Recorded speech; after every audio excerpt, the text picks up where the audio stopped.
जय हिंद दोस्तों, ब्राह्मी क्लासेस में आपका बहुत बहुत स्वागत है। नमस्ते, नमस्कार। तो यहाँ पर हम जीन के बारे में स्टडी करेंगे। तो चलिए स्टार्ट करते हैं। ये है हमारा जीन। अब यहाँ पर क्या होता है कि जीन जो होता है वो होता क्या है। तो यहाँ पर जीन जो होता है वो सेगमेंट ऑफ डीएनए होता है, मतलब कि डीएनए का खंड होता है। ठीक है, डीएनए की बहुत छोटी यूनिट होती है जीन, और ये बीड लाइक स्ट्रक्चर होता है, यानी कि इस टाइप का स्ट्रक्चर होता है, बीड लाइक स्ट्रक्चर। और ये सबसे स्मॉलेस्ट यूनिट ऑफ जेनेटिक होती है, यानी कि जेनेटिक की सबसे छोटी यूनिट होती है जीन। और ये करती क्या है, तो ये क्या है कि इंफॉर्मेशन ट्रांसफ़र करती है। जैसे हमने बात की थी यहाँ पर इंफॉर्मेशन ट्रांसफ़र करने की, कि जैसे एक पीढ़ी से दूसरी पीढ़ी में इंफॉर्मेशन पहुँचाती है, सूचनाएं पहुँचाती है। जैसे आइरिस का कलर, बालों का कलर, स्किन का कलर, ये सारी चीज़ें अपने माता पिता से बच्चों में जाती हैं। इस टाइप से ही होता है। और यहाँ पर जब इसको अलग करेंगे तो छोटा सा दिखेगा, इसलिए इसे बीट लाइक स्ट्रक्चर कहते हैं। और जैसे कि ये इस प्रकार का अपना डीएनए होता है, ये डबल हेलिक्स होता है, और यहाँ पर इस टाइप से ये डीएनए का खंड होता है। ठीक है, तो हमको याद रखना है कि इस टाइप से डीएनए के खंड बने रहते हैं।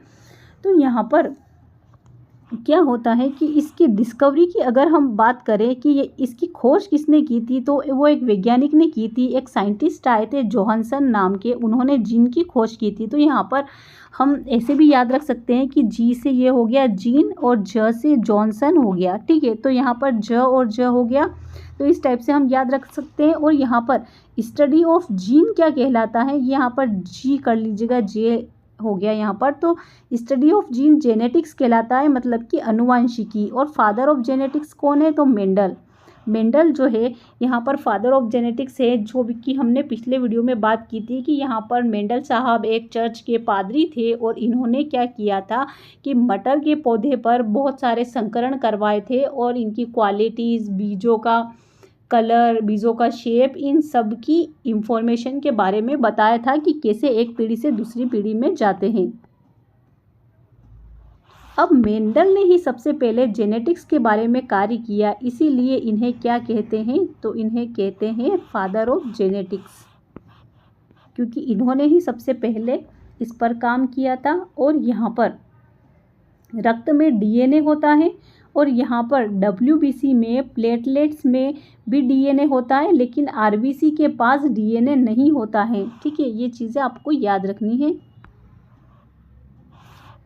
ये जो कि अभी हमने बात की थी, कि क्या बात की थी हमने, कि यहाँ पर डब्ल्यूबीसी और प्लेटलेट्स में डीएनए होता है, लेकिन कहाँ नहीं होता है, आरबीसी में एब्सेंट होता है। और आनुवांशिक लक्षण जो कि अभी हमने डिस्कस किया था, कि हेयर का colour, colour of iris, height हो गई किसी की, कलर ऑफ स्किन हो गया, वो सारी अपने माता पिता पर ही जाती है। और ये ट्रांसफ़र करता है, कौन करता है, जीन करता है। और यहाँ पर हर एक कैरेक्टर के लिए अलग जीन होगा। जैसे हेयर का कलर के लिए अलग जीन हो गया, आइरिस के कलर के लिए अलग जीन हो गया, स्किन के कलर के लिए अलग जीन हो गया, तो सबके जीन अलग अलग रहेंगे।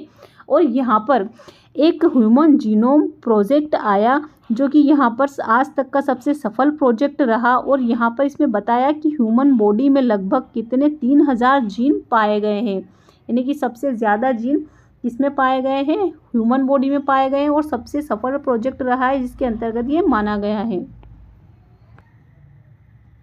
अब यहाँ पर माइटोकॉन्ड्रिया को बहुत आज अच्छी तरीके से देख लीजिए। अपन अभी ये माइटोकॉन्ड्रिया की तरफ चलते हैं। ये है आपका माइटोकॉन्ड्रिया। अब इसमें क्या होता है कि जैसे ये आपको दिख रहा होगा कि यहाँ पर माइटोकॉन्ड्रिया के अंदर डीएनए रहता है, और यहाँ पर राइबोसोम भी रहता है, जो प्रोटीन संश्लेषण का काम करता है। राइबो हमेशा ही प्रोटीन से रिलेटेड रहता है, और ये प्रोटीन संश्लेषण का काम करता है। और मैट्रिक्स जो होता है, यहाँ पर खाली जगह रहती है।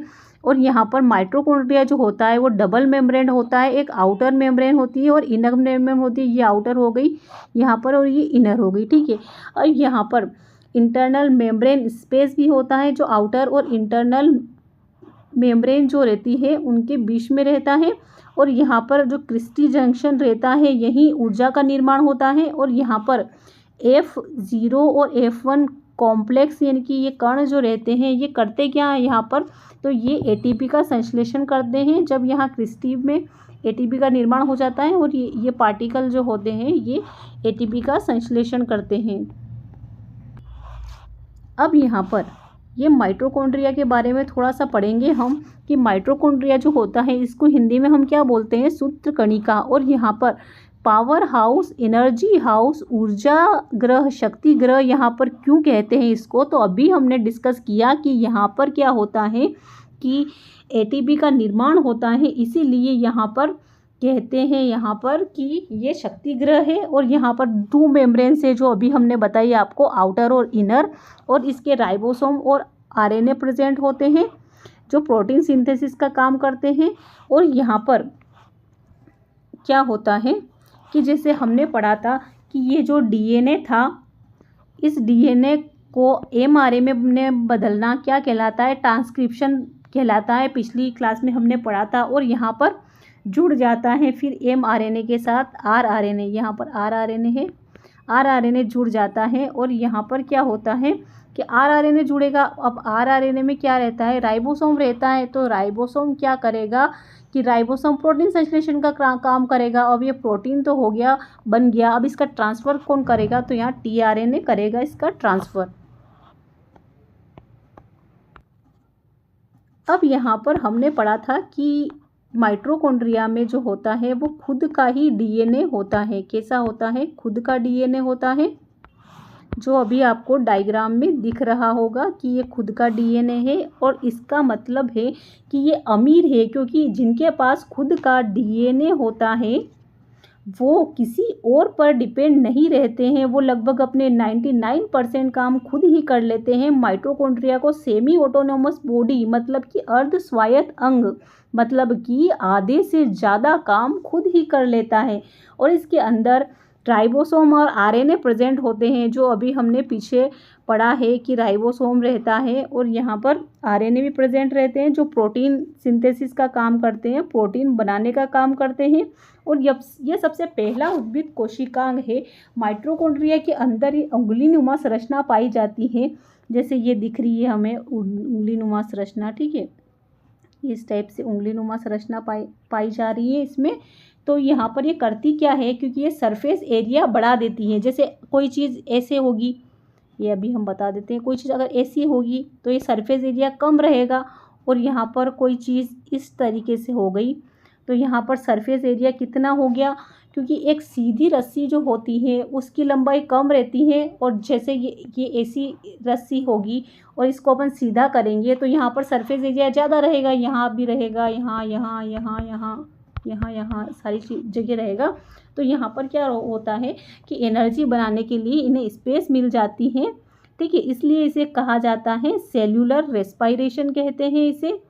और यहाँ पर इसे पावर हाउस ऑफ सेल भी कहते हैं। और यहाँ पर कोशिका के किस हिस्से में कोशिकीय श्वसन होता है, अगर ऐसा क्वेश्चन आ जाए कि कोशिका के किस हिस्से में कोशिकीय श्वसन होता है तो हमें क्या बताना है, माइटोकॉन्ड्रिया में होता है। तो माइटोकॉन्ड्रिया इसीलिए हमारे एग्जाम के पॉइंट ऑफ व्यू से इम्पोर्टेंट हो जाता है। और यहाँ पर अभी हमने बात की, क्या बात की बताइएगा, तो हमने बात की कि इसको सेल्यूलर रेस्पायरेशन या फिर एरोबिक रेस्पायरेशन कहते हैं। क्या कहते हैं, सेल्यूलर रेस्पायरेशन या एरोबिक रेस्पायरेशन, क्योंकि इसमें क्या होता है, ऑक्सीजन का यूज़ होता है, इसीलिए इसे और एरोबिक रेस्पायरेशन कहते हैं। और यहाँ पर ग्लूकोज जो होता है C6H12O6, ये O2 की उपस्थिति में टूटता है और बनता क्या है, CO2, पानी प्लस ATP। तो एनर्जी तो ये सेल के काम आ जाती है, ठीक है।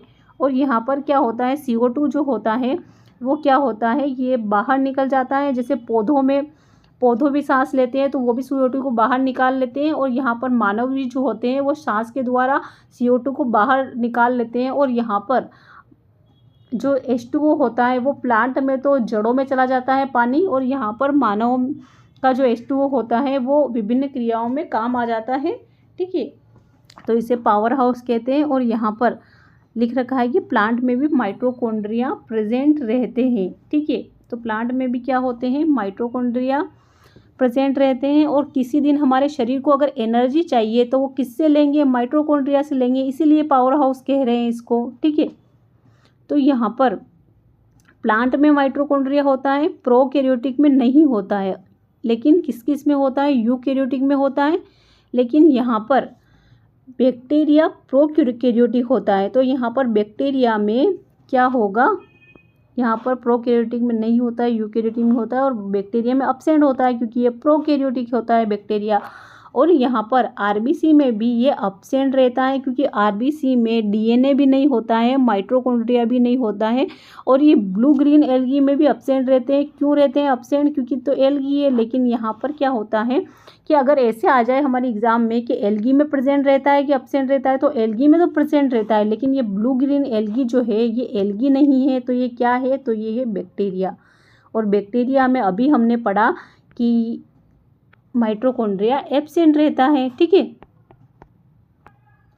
यहाँ पर आरबीसी ही इकलौती ऐसी सेल है, बहुत गरीब है बेचारी, जिसके पास माइटोकॉन्ड्रिया नहीं है। बाकी सबके पास है, बाल नाखून सब में माइटोकॉन्ड्रिया है। ठीक है, और यहाँ पर माइटोकॉन्ड्रिया में एरोबिक रेस्पिरेशन होता है, जो हमने पढ़ लिया है। ठीक है, अब यहाँ पर माइटोकॉन्ड्रिया में होता है वो खुद का क्या होता है, खुद का राइबोसोम होता है।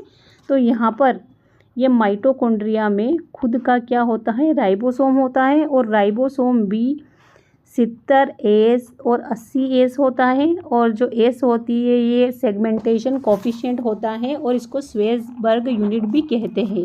और यहाँ पर माइटोकॉन्ड्रिया का डीएनए एक कुंडलित और गोल घुमा हुआ डीएनए होता है, जो प्रोकैरियोटिक सेल के समान दिखता है। ठीक है, सिर्फ दिखता है प्रोकैरियोटिक सेल के समान, लेकिन ये प्रोकैरियोटिक में होता नहीं है। और यहाँ पर अगर हम माइटोकॉन्ड्रिया के डायमीटर यानी कि व्यास की बात करें, तो यहाँ पर व्यास कितना होगा, तो यहाँ पर 0.2 से 1 माइक्रोमीटर होता है। ठीक है, और यहाँ पर अगर फर्स्ट टाइम ऑब्जर्व की बात करें तो ये किसने ऑब्जर्व किया था, तो कोलीकर ने देखा था। तो हम ऐसे याद रख लेते हैं कि कोहली मतलब विराट कोहली। अब कोहली और माँ से माइटोकॉन्ड्रिया हो गया, तो यहाँ पर कोहली की माता जी जो है उन्होंने देखा है। ठीक है, तो कोहली की माता जी मतलब माँ से माइटोकॉन्ड्रिया हो गया। और यहाँ पर लेंथ की बात करें तो 1 से 4 माइक्रोमीटर इसकी लेंथ होती है।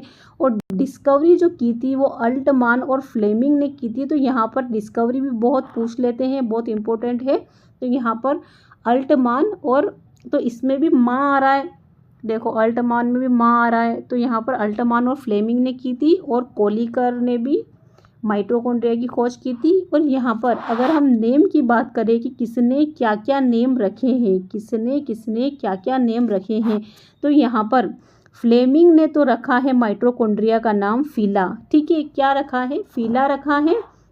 तो यहाँ पर एफ से फ्लेमिंग हो गया, और एफ से क्या हो गया, फिला हो गया। और यहाँ पर अल्टमान ने क्या बोला कि इसका नाम बायोप्लास्ट होना चाहिए, और कोलीकर ने बोला कि कोहली तो क्या है हमेशा सेंटर में खेलता है, तो सेंट्रोसोम होता है। कोलीकर ने सेंट्रोसोम बताया नाम। और सबसे ज़्यादा इम्पोर्टेंट बेंडा का नाम है, यहाँ पर सी बेंडा का नाम आता है यहाँ पर। तो इन्होंने माइटोकॉन्ड्रिया का माइटोकॉन्ड्रिया नाम दिया, इसीलिए इनका नाम इम्पोर्टेंट हो जाता है यहाँ पर। अब यहाँ पर अगर हम कोलीकर की बात करें तो कोलीकर ने यहाँ पर कीटों की मांसपेशियों में खोजा। ठीक है, किस में खोजा, कीटों की मांसपेशियों में। और एक मेव्स नामक वैज्ञानिक आए जिन्होंने प्लांट की सेल में इसको खोजा। तो ये चीज़ हम पढ़ेंगे यहाँ पर।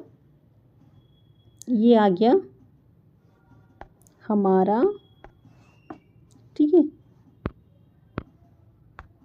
तो चलिए, ये मेव्स ने माइटोकॉन्ड्रिया को प्लांट सेल में खोजा। और अभी हमने पढ़ा था कि कोलीकर ने किस में खोजा, कीटों की मांसपेशियों में। और यहाँ पर बेस्ले और हॉल ने माइटोकॉन्ड्रिया को लीवर सेल से आइसोलेट किया, मतलब कि अलग किया। तो यहाँ पर इसको ऐसे याद रख लेते हैं कि लीवर का हाल क्या रहता है, कभी कभी बहुत ख़राब हो जाता है। तो हाल, ये हाल से याद रख लेंगे कि बहुत ख़राब हो जाता है लीवर का हाल। ठीक है, लीवर का हाल बेहाल हो जाता है जब कोई शराब वगैरह पी लेता है। ठीक है, तो ऐसे हमें याद रखना है, क्योंकि आपने बहुत सारी मूवियों में देखा होगा कि शराब पीने से लीवर ख़राब हो जाता है, इसीलिए लीवर का हाल ख़राब रहता है।